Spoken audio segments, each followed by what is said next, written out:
Hey everybody, James Lindsay here. You're listening to New Discourses Bullets, where I give a bullet point-like summary of a single topic out of woke Marxism that you need to understand so that we can defeat it. What is it today? The definition of queer. It's time to just narrow in. It's covered, for example, in The Queering of the American Child. I've said it in umpteen podcasts of longer form. It's time to just narrow in and read to you the paragraph where queer in queer theory was defined. You need to know this definition. You need to hear all the parts of it. We're going to break it down. The language is complicated, of course, because it's woke bullshit. But here we are. This comes out of David Halperin is the author's name. He's one of the early foundational queer theorists. The book is called Saint Foucault Toward a Gay Hagiography. In other words, the goal is to take the postmodern pedophile Michel Foucault, BDSM, gay, etc., who wrote History of Sexuality, Madness and Civilization, Birth of the Clinic, Discipline and Punish. Those are the kind of relevant works here. To take him and canonize him as a saint of queer theory. In other words, to say that he's kind of, the saint-like figure who is really the founder of the concepts of queer theory. That's the point of this book, which was written in 1995. And on page 62 of this book, at least the copy that I have, Halperin defines queer very clearly. There's another part in the book where he explains that everything that he means by queer is what Foucault, for those of you who are familiar with Foucault's writings, this means by, quote, the homosexual. The goal is to become homosexual. Well, Halperin says you can't do that. Obviously, you either are or you aren't. So it must mean a political stance with regard to being homosexual.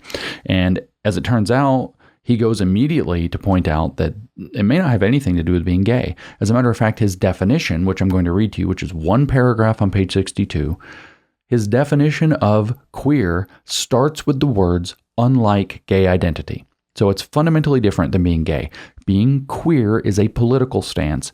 It has nothing to do with who you are. Let me make that very clear. Being queer is an activity.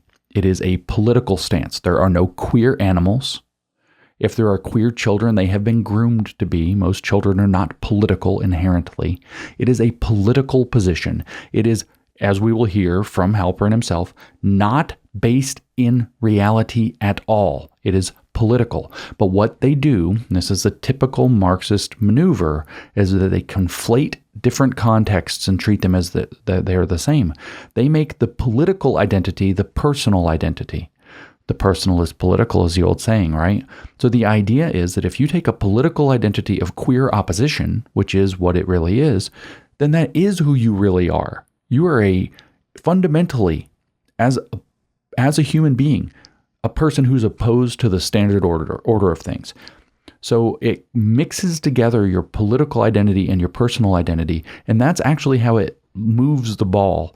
And then it hides behind people who have identities like being gay to say, well, they're technically in our network too, so if you attack us, you attack them. That is yet another blurring of contexts in order for them to advance their agenda, even though this is a very radical political stance that has nothing to do with who you are. Let me reiterate that one more time because I don't think people are going to get it. Being queer is not being queer. It is acting queer, and it has nothing to do with who you are because it's a political stance. And that political stance appears to be largely continuous with various personality disorders like oppositional defiant disorder and narcissism and maybe even borderline personality disorder sometimes. Here's how here's how Halperin defines it. Let's just go through the definition very quickly and break it down as we go. Unlike gay identity, which, though deliberately proclaimed in an act of affirmation, is nonetheless rooted in the positive fact of homosexual object choice, queer identity need not be grounded in any positive truth or in any stable reality. So there you have it, first of all. It's not like gay identity. Why? Because even though it's proclaimed, when you come out, you say, I'm gay, even though it's proclaimed in an act of affirmation, gay identity, he says, is nonetheless rooted in the positive fact. That means a fact about reality. And the positive fact is of homosexual object choice. In other words, that you are attracted to the same sex. He doesn't give any explanation for why that might be the case because he doesn't care why it might be the case.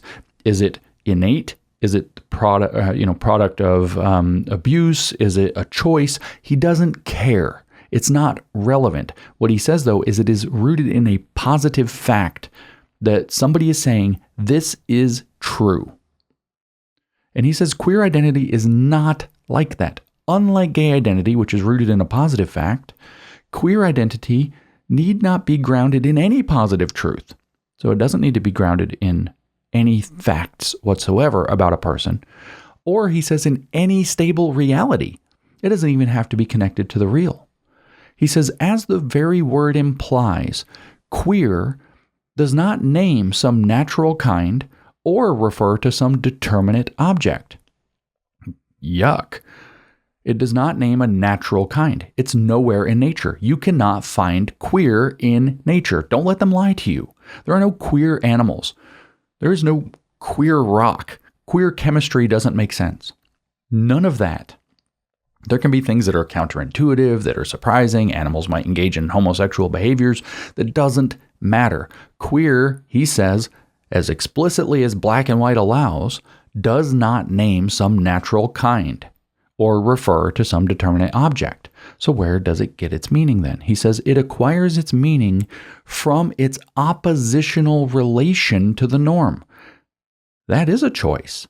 That's not rooted in fact. That's rooted in a oppositional, defiant politic against the norm. He says, even more clearly, queer is by definition. Could it be more explicit, ladies and gentlemen?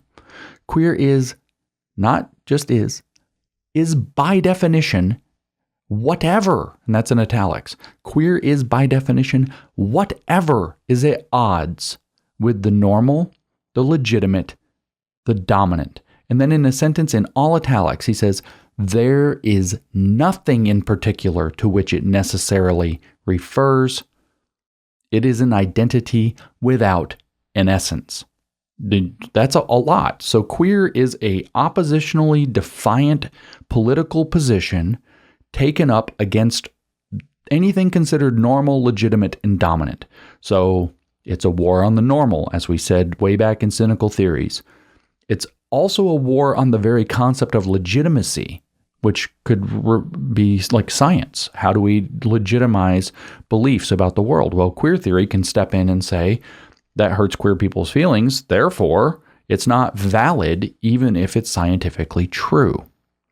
The legitimating processes of whether you're a, say, legitimate citizen could be covered in queer theory in this way. And it is, by definition, at odds. And it doesn't matter what it is. Whatever is at odds with the normal, the legitimate, and the dominant. And of course, yes, there is dominant power. There is oppression that can take place, and it does take place in the world. We see Queers for Palestine seem to be very confused on this particular point in a very ironic way. But they are opposed to normalcy and legitimacy and would see normalcy and legitimacy as part of the dominant. And therefore, the dominant isn't, it's kind of redundant. They see reality as dominance. But again, there is nothing in particular to which it necessarily refers. It is an identity without an essence. What does identity without an essence mean? That means it's not essential to you. That means if we were to examine you, if we were to dissect you, if we were to do every test we can possibly imagine on you, even in principle, because this is by definition, even if we had the best brain scan, fMRI, whatever in the world, it doesn't matter, because queer is not essential. It's not there in reality. It, by definition, cannot be found in reality, which means it's political. He then tells us that explicitly, of course, using goofy woke words. Queer, then, he says, demarcates not a positivity, so not a fact, but a positionality. That is a politics. Queer then demarcates not a positivity, but a positionality vis-a-vis the normative. In other words, it is not real. It is political. He goes on to say a positionality, remember that's a politics, that's a political position, a positionality that is not restricted to lesbians and gay men, see, it's not about being gay, but is in fact available to anyone who is or who feels marginalized because of his or her, it says her or his, sexual practices. So queer is available to anyone who subjectively feels marginalized. They say this throughout their literature. You can choose to be marginalized. And that's what we see our young people doing because they've put social currency in choosing to be marginalized by sex, sexuality, and so-called gender, which doesn't even exist. But he wants to drive the nail in. He says it could include some married couples without children, for example. What does that mean? You could be a straight married couple, but it's outside of the norm that you don't have kids, and maybe you get asked uncomfortable questions. Where are your kids? Where are your kids? So you're technically queer as long as you oppositionally and defiantly reject the idea politically that married couples should have children. It could include, he says, some married couples without children, for example, and then, of course, it's queer theory, so they can't leave this alone. Or, he says, even, who knows, some married couples with children, with perhaps very naughty children. I leave it to you to decide what the hell he's talking about there, but I'm sure it's bad. And at the heart of queer theory, because if it rejects the idea of limiting principles on principle, which is what it does, because a limiting principle is a norm or a form of establishing legitimacy, and it's by definition opposed to whatever does that, it must reject limiting principles on principle. What on earth would stop it from embracing pedophilia? Nothing. Nothing at all. Or even, who knows, some married couples with children, with perhaps very naughty children. Yuck. Groomers. Queer, he says, in any case, does not designate a class of already objectified pathologies or perversions. So it's not even about sexual acts that are out there, kinksters. It's not even about that. Rather, he says, it describes a horizon of possibility whose precise extent and heterogeneous scope cannot in principle be delimited in advance. So it's a utopia where anything goes. That's what it is. It's not even about being a kinkster. It's about there being no limiting principles, which exists on the far side of a horizon of possibility whose precise extent and heterogeneous scope cannot in principle be delimited in advance. So you can't even say what the utopia looks like because that would already constrain it. So it's literally a horizon of anything goes. He says it is from the eccentric positionality, that's a political stance. It is from the eccentric political stance occupied by the queer subject that it may become possible to envision a variety of possibilities, and here's what it's really about, for reordering the relations among sexual behaviors, erotic identities, constructions of gender, forms of knowledge, regimes of enunciation, logics of representation, modes of self-constitution, trans, and practices of community. For restructuring, that is, the relations among power, truth, and, very grossly, desire. That is the definition of queer. It is really best that you know that that's the definition of queer. The big take-home, of course, is that it is a political stance that is not grounded in reality. Therefore, it is not an identity. By definition, it is not an identity. It is a political stance, and that has very little to do, by definition, with gay identities. So don't let them gaslight you into thinking otherwise. It's not natural, and I'm not saying that in some derogatory way. It's by definition, they said, not natural. It does not refer to any natural kind. That was his own words. It's not rooted in positive truths. It is not rooted in stable reality. It is a political stance against normalcy and legitimacy. And that is pure, unbridled destruction. So I want you to think about how much damage it is doing and will continue to do in our society. But I also want you to realize that there are strong limiting principles against bringing sexual desire to children. And it opposes limiting principles on principle. They couldn't even, in the definition, Halperin couldn't even not suggest that. He had to throw it in there.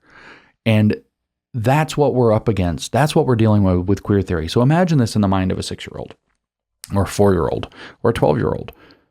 This is pure destruction, psychological destruction. It is social destruction. And if they undertake certain practices advocated by the attempt to what Marxists call reify or make real, to reify queer identities, it's physical destruction. This absolutely has to stop. We all should be opposed to queer theory on principle, because queer theory is opposed to principle on principle.